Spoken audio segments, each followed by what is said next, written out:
thanks for staying awake so far. I'd like to introduce you to a future of a world that is more sustainable, kinder to animals, and kinder to the environment that we've experienced so far.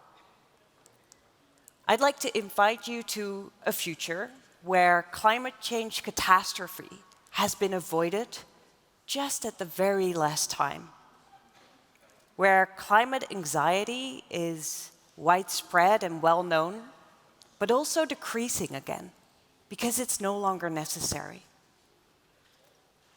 I want to introduce a future in which the eating of meat and dairy has become taboo, where we find it very old-fashioned when we would think back of the amount of cheese that we Dutchies like to eat per day. And this is a future that is not so far away. This is a future that you and I are going to still live in. It's a future that we will use to tell stories to our children and grandchildren about the decisions that we are making now. But before we can go to such a future, I think we need to understand what drives radical societal change, because that is what we're talking about, right? And I'm guessing that the answers that may pop up in your mind are not the answers that accord with the research about what drives history.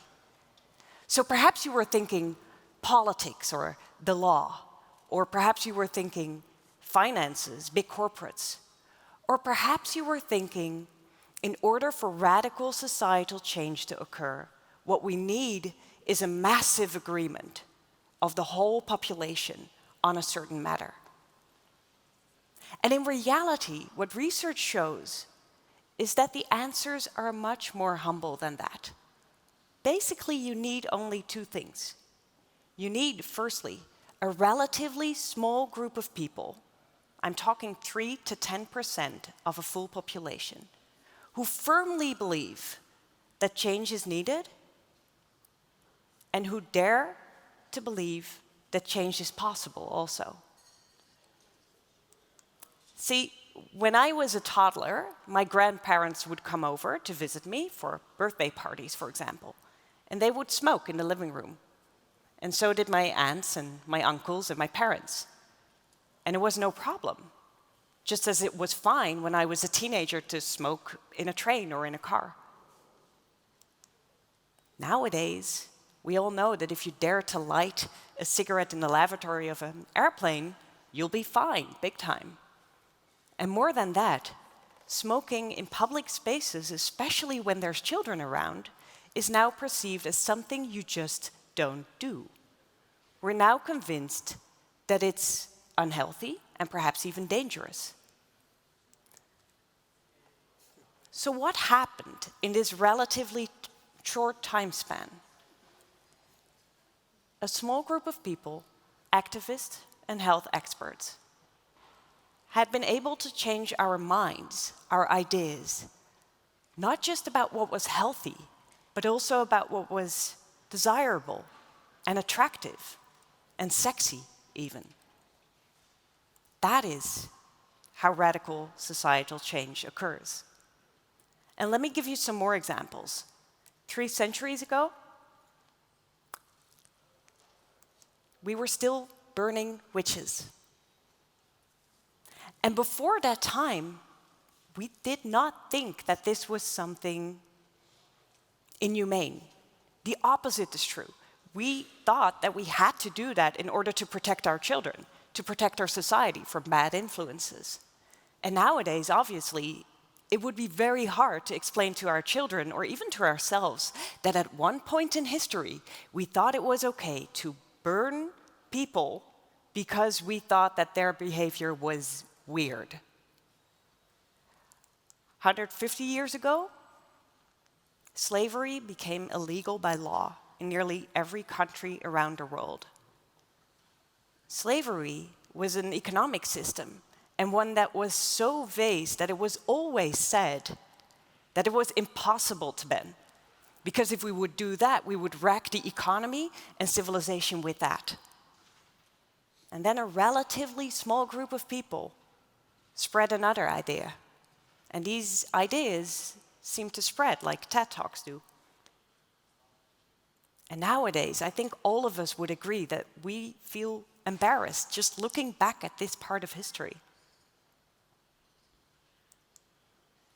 100 years ago, women in the Netherlands received the right to vote. And unlike slaves, women were not seen as non-humans.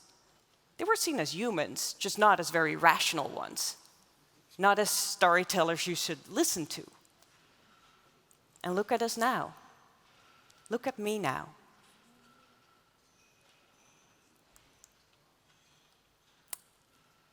What changes society, what changes behavior, is not material circumstances. And it's not the opportunities that the majority or the most powerful see. It's a shift in culture. You and I, we're part of a generation that is finding itself in equally, perhaps still unthinkable, but exciting historical times. We're part of a generation in which we might experience anytime soon that it will become very hard or expensive to still buy meat and dairy. And the reason is that more and more scientists agree that the meat and dairy industry are incredibly polluting. And they create an enormous amount of carbon emissions, and we all know that carbon emissions are associated with climate changes. And so the most effective thing to do if we want to counter climate change catastrophe is to change our diet, is to start eating way less meat and dairy. And this warning of so many scientists is even more pressing if we consider the fact that we're now with 7.5 billion people. And in 2030, we'll have 9 billion people walking around here.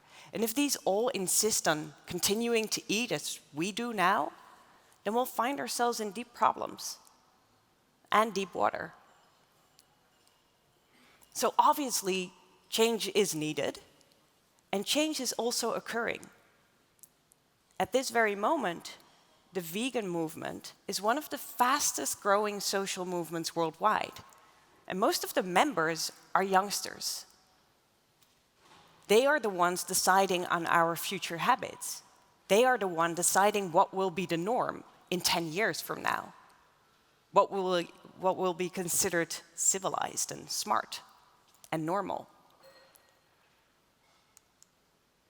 So I'm an anthropologist of the future, and that means that I do research on what is already occurring and try to understand how likely it is that that will occur on a larger scale anytime soon. And when I was doing research for my book, We Used to Eat Animals, I found that there are tens of farmers, probably way more, worldwide, who already sold or given away their livestock to sanctuaries and now plant legumes or make cheese out of nuts. I tasted beef that was made from beets. I found that seaweed is the new hot thing in agribusiness because it's stacked with proteins, but it doesn't have that big of a footprint.